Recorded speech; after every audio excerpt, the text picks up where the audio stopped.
Okay, bro. Let's make the cheers. Cheers. Cheers. সবার কথা অনুযায়ী যা বলতেছে আমি তাই বলতেছি, এটা হলো যে টেনশনে আছি। টেনশন অন্য কোনো কারণে না, ল্যান্ড তো হবে, এটা নিয়ে প্যারা নাই, কিন্তু পানির মধ্যে ল্যান্ড হলে করবো কি? সাঁতার মাতাতে পারি না। তুমি এটা কি জানো? আমি Michael Phelps, but life jacket version, কিন্তু লাইফ জ্যাকেট নাই।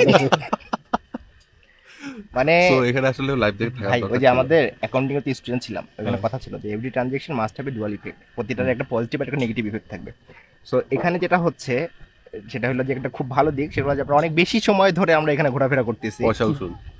পয়সা অতিরিক্ত উচুল, বাট এটা খারাপ।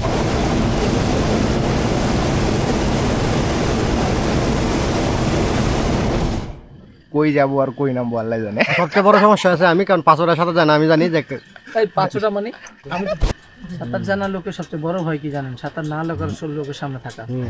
এমন জায়গায় দৌড়বো তোমার যে ধরে বাঁচায় না, যে তুই আগে আমার মানে সবার আগে যে সাঁতার জানে সে সবার আগে মরে, ওর ঘাড়ের উপর ওইটা ওই ভূমি তোমার চিপা ধরছিল মনে নাই? তারা হাওড়া নামাইছে জোর করে সাথে যায় না ভাই, প্রথম নাই মেমন মানে মানে 3 কেজি পানি খাওয়াই দিছে। এমন করে মতো সব জামছে আমার সায়ের বোন স্যার, আমি আমার মতো মাথাটা বাছাই, মানে হিয়ে যে চিপকে ধরছে যে আমি শেষে নিয়ে নিজে মানে 3 কেজি পানি গেছি খাই উঠছি। আই শালা সিনারি রে। সেই mega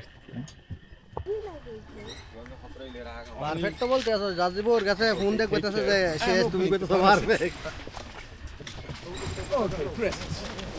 Yes, really good man. Wait. এদিকে ভালো হয়ে গেছে। আবার আনে রইছি ওটাই বলতে। আমি আসছি দেখি পাশে কি আছে। আমার সব বেশি এবারে এদিকে